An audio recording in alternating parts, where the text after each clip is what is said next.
안녕하세요, 여러분. 백영기 목사입니다. 오늘 에스겔 17장 1에서부터 24절 보겠습니다. 에스겔 17장 1에서부터 24절입니다. 자, 오늘은 어떠한 내용이냐?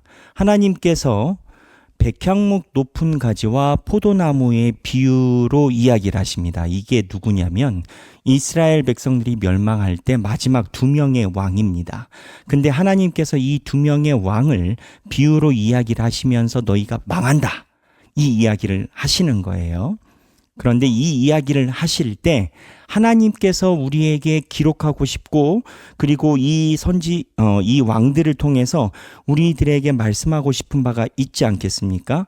그 하나님께서 말씀하고 싶은 바에 핵심이 있습니다. 그 핵심이 뭐냐? 제가 제목으로 한번 만들어 봤는데요. 제목인데, 하나님을 배신한 자, 세상에서도 배신으로 망한다.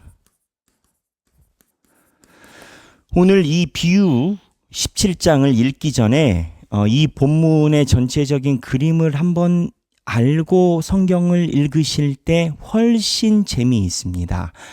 어떠한 내용을 이야기를 하느냐? 하나님께서 이 마지막 왕 둘이 여호야긴과 시드기야가 있었는데, 이 여호야긴과 시드기야가 하고 있는 행동에 대해서 보여주세요. 어떠한 행동이냐? 이스라엘 백성들이 마지막에 멸망할 때 우리가 다 공부를 했지만 한 번 더 살펴보면은 여기 보면 남유다가 있고요. 지금 이 남유다만 남았죠. 북이스라엘은 멸망됐으니까. 이 밑에 강대국인 이집트가 있습니다. 그렇죠. 그 다음에 여기에서 바벨론이 있어서 이 바벨론이 결국은 이 남유다를 멸망을 시키죠. 그래서 이 남쪽에 있는 이집트가 있고 북쪽에 이제 바벨론이 있고 남유다를 멸망시키는데, 이 남유다가요, 예레미야나 에스겔이 이야기를 한 내용을 안 듣습니다. 그 내용은 뭐냐? 하나님께서 바벨론에게 힘을 주셨으니까 바벨론에게 복종해라. 이거는 이제 우리말로 얘기를 하면 거르는 타선이다. 거르는 타선이 뭡니까? 이때는 방법이 없다라는 거예요. 그냥 이때는 하나님이 말씀하신 대로 숨죽이고 따라가야 될 거라는 거예요. 그래서 바벨론에게 너희가 숨죽이고 따라가라, 이 메시지를 줬는데, 이 남유다는요, 이집트랑 가깝기 때문에 이집트와 정치적인 우호적인 관계를 가져가야 된다 라고 주장하는 백성들의 정서가 강했습니다.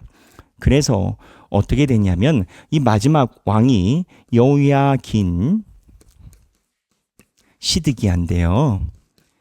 이 여호야긴은 여호야김 아버지가 있었던 여호야김, 이 여호야김의 아들인데, 이 여호야김이 11년 동안 통치를 하다가 전사했다라고 봅니다. 이제 이 여호야김이 어떻게 죽었는지는 다들 이야기가 조금 다르긴 한데 전사했다라고 보는데, 이 여호야김이 죽고 나서 이 여호야긴을 석 달 동안 왕을 하면서 포위되어 있습니다. 이 여호야긴이 전사했다라고 봤잖아요. 이때 바벨론이 들어온 거죠. 바벨론이 들어와 가지고 이 여호야김을 폐위시켜버리고 죽이고 여호야긴을 사로잡아 갑니다. 그리고 나서 바벨론이 시드기야를 세웁니다. 이게 마지막 왕이거든요. 그러니까 이 시드기야를 왕으로 세운 건 누구냐? 바벨론입니다. 그렇죠? 근데 이 시드기야가 어떻게 보면 서열상 적자의 느낌은 없어요. 왜냐하면 여호야김에서 여호야긴으로 갔잖아요. 이 여호야김 이전에는 여호아하스였고, 그 다음에 이게 다 요시야의 아들들이란 말이죠. 요시야의 아들들인데 서열로 보면은 여호야김이 첫 번째, 여호아하스가 두 번째였거든요. 그리고 나서 시드기야가 세 번째거든요.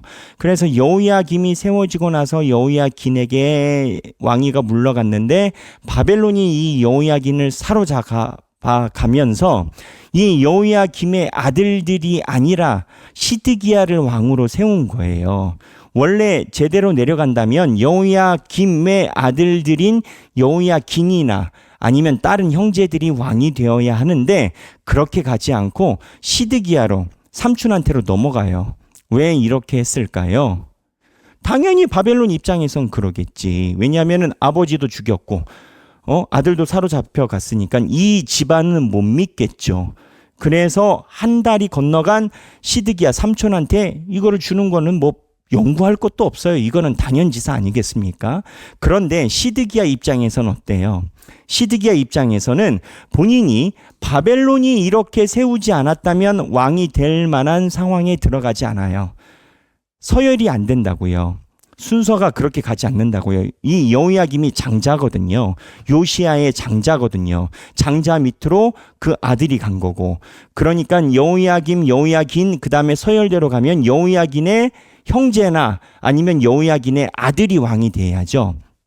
근데 시드기야가 왕이 됐어요. 그리고 몇 년을 했어요? 11년을 했어요. 11년 동안 바벨론이 자기가 세운 왕이니까 소통을 부지런히 했죠. 근데 시드기야가 어떻게 하느냐? 처음에 세워질 때는 바벨론을 향하여 이야기를 들었어요. 바벨론의 말을 들었어요.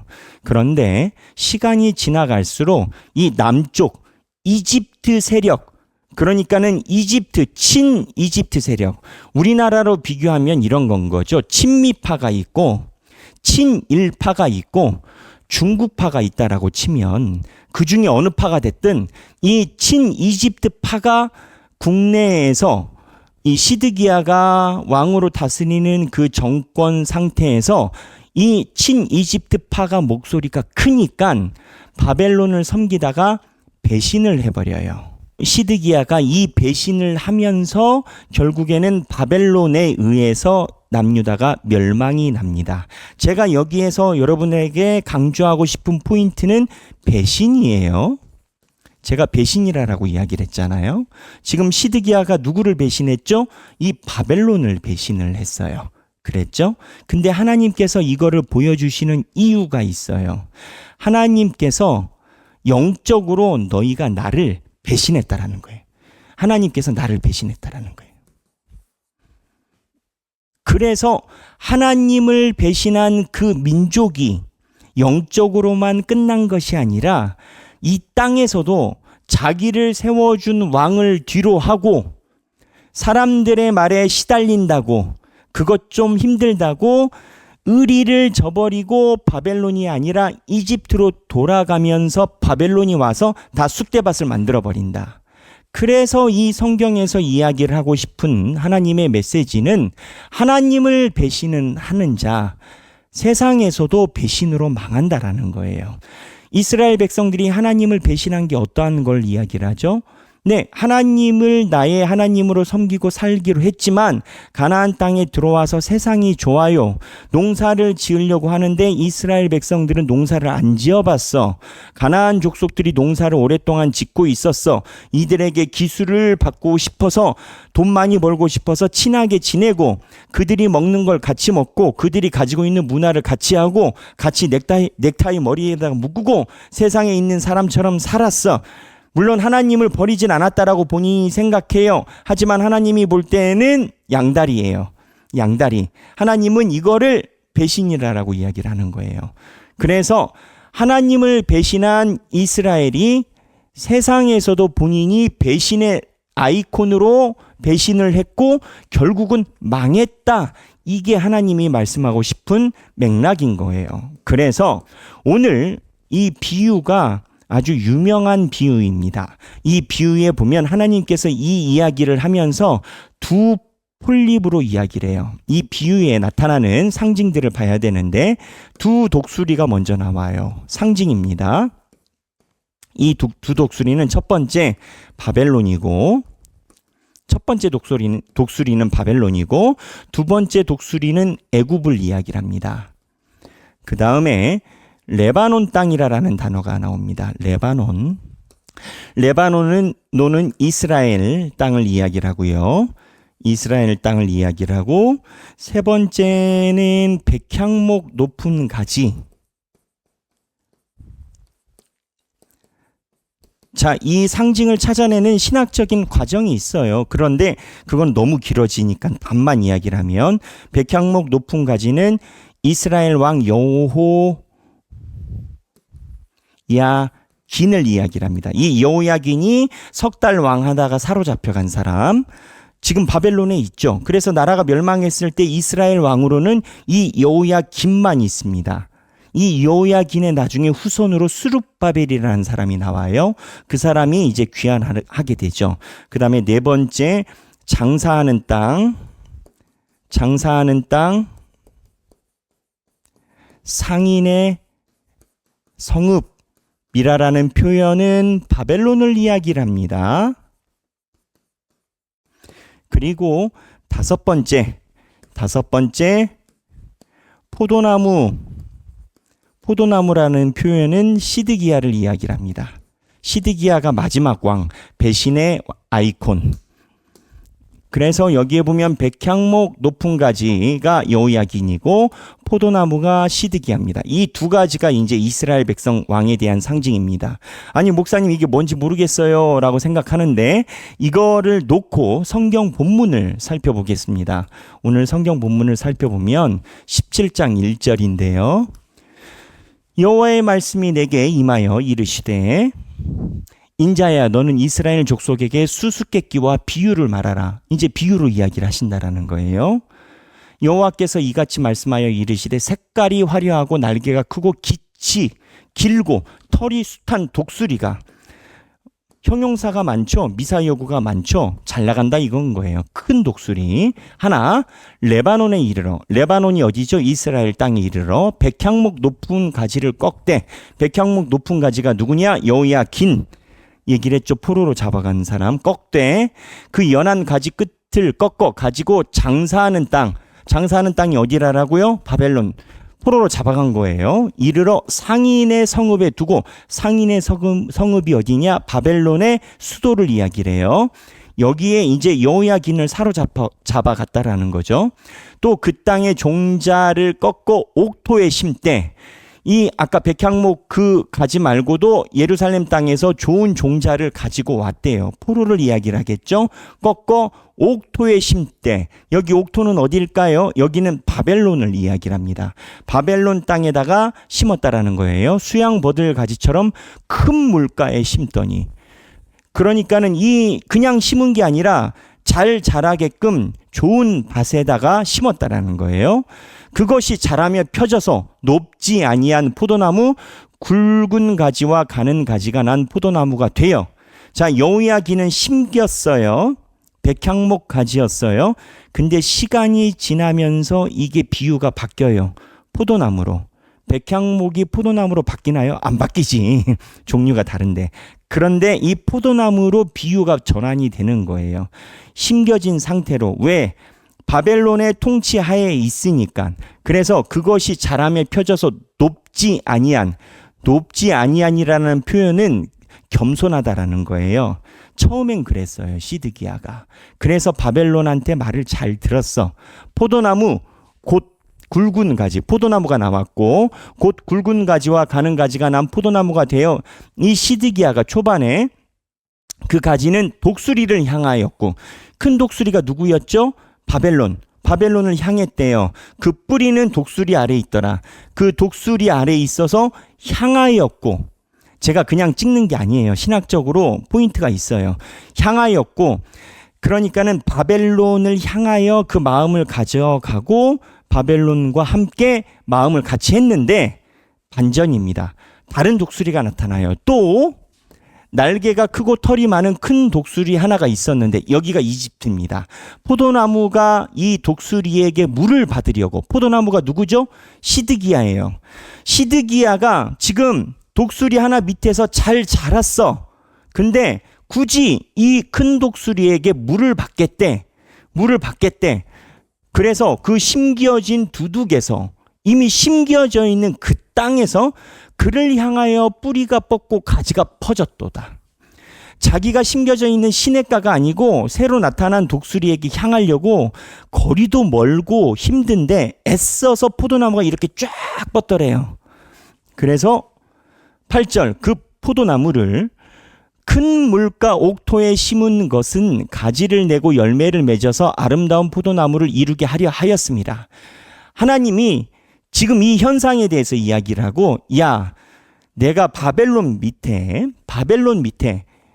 포도나무 시드기야를 큰 물가 옥토, 여기가 어디냐? 바벨론 밑에 심은 이유가 있다. 너희가 바벨론 밑에서 거르는 타선, 그러니까 지금은 지나가야 되고 숙고해야 되는 그 시간을 잘 보내게끔 해서 내가 이쪽으로 바벨론 밑으로 보낸 건데, 너희들은 이집트로 계속 향하고 있는 거 아니냐. 이집트가 어디예요? 바로 왕이 있던 나라 아니에요. 출애굽한 나라 아니에요. 출애굽한 나라를 오히려 되돌아보고 있다라는 거예요, 하나님이. 그래서 이거를 이루게 하였습니다 라고 하나님이 이야기를 하시고, 너는 이르기를 주 여호와의 말씀에 그 나무가 능히 번성하겠느냐. 이런 상황이니 바벨론에서 이 나무가 번성하겠느냐. 이 독수리가 누구예요? 바벨론이에요. 이건 어찌 그 뿌리를 빼고 열매를 따며 그 나무가 시들게 하지 아니하겠으며.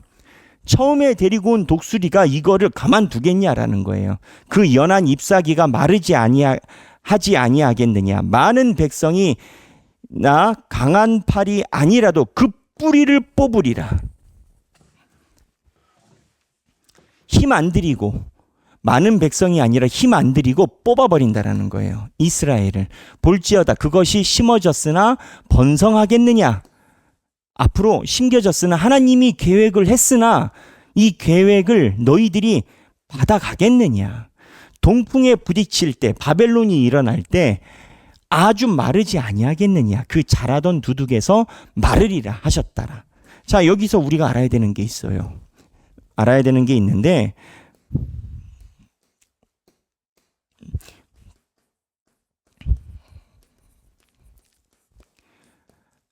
하나님이 주신 피난처를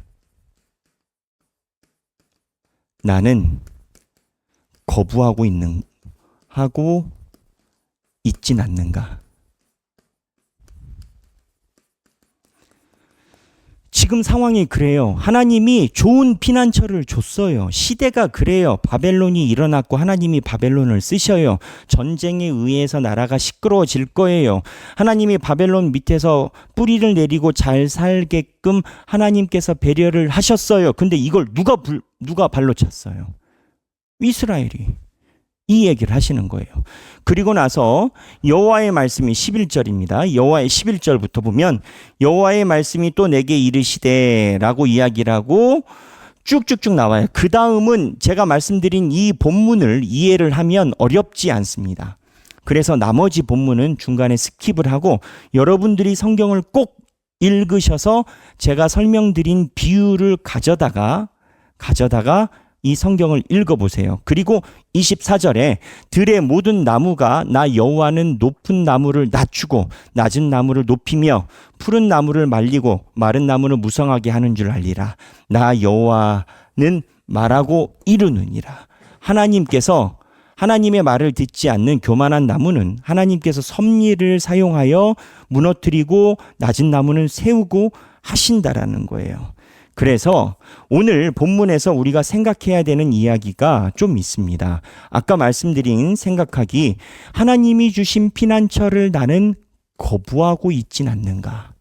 저는 이 피난처를 우리 하길교회라고 고백을 합니다. 제가 신앙생활을 하면서 다시 하나님의 음성에 대해서 진지하게 숙고하고 인생에 대해서 고민하고 다시 새롭게 하나님께 집중해야 되겠다라고 마음 먹은 곳이 저는 하길교회입니다. 그래서 하나님께서 주신 피난처를 내가 어떻게 대하고 있는지가 시드기야가 실수했었던 배반의 아이콘이 되느냐 안 되느냐의 차이라고 봅니다. 하나님께서 나에게 보여주신 것이 분명한데 내가 이거를 거부하고 다른 방향을 선택한다. 하나님 입장에서는 배반이겠죠. 그래서 하나님께서 나에게 해주시는 길에 대해서 내가 얼마나 집중력을 가지고 순종하느냐가 배반이냐 아니냐를 결정하고 이 결과가 땅에서, 하늘에서만 끝나는 게 아니라 이 땅에 연결이 된다라고 하나님이 지금 이야기를 하시는 거예요. 너희가 나를 배반한 아이콘이지 않느냐? 근데 이 땅에서 너희가 멸망할 때도 배반한 나라로 낙인 찍혀서 멸망할 것이다라는 거예요. 하늘의 일이 땅의 일과 연계가 되어 있어요.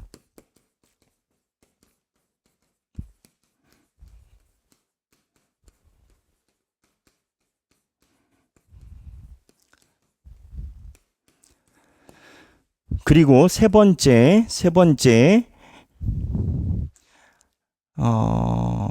하나님께 대한 자세의 여부가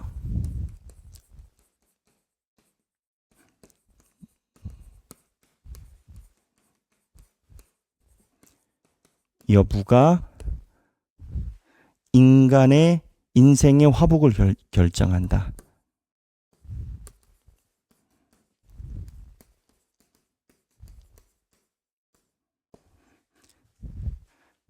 그리고 하나님의 뜻은 인간의 의지와 지략으로 바꿀 수가 없다.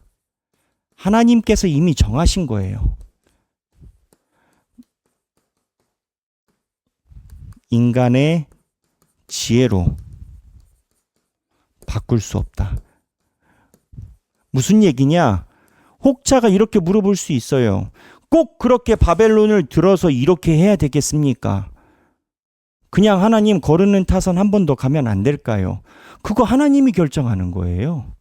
하나님께서 하시는 거예요. 우리는 하나님께서 세우신 계획에 내가 어떻게 따라가느냐를 순종하는 거지, 그건 하나님이 결정하는 거예요. 내가 하나님께서 세우신 계획, 이스라엘 백성들은요, 실제로 그런 거예요.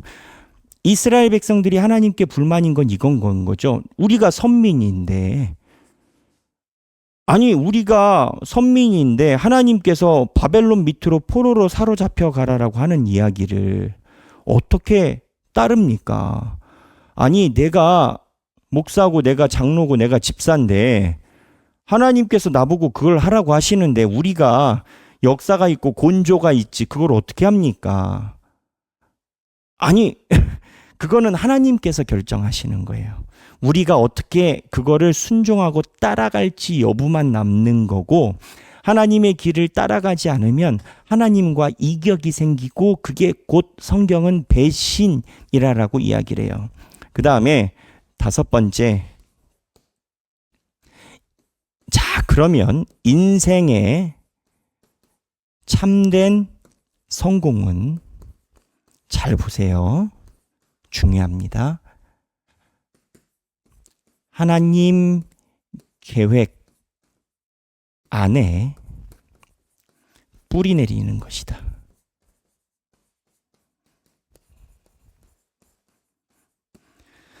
내가 하고 싶은 계획을 가져가는 게 아니고 하나님께서 나를 향한 계획에 내가 뿌리를 내리는 게 인생의 성공이에요. 자, 오늘 5가지 정도 제가 생각하기를 여러분들과 나눴습니다. 오늘 본문은 아주 재밌는 본문입니다.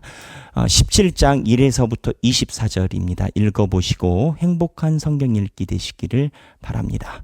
감사합니다.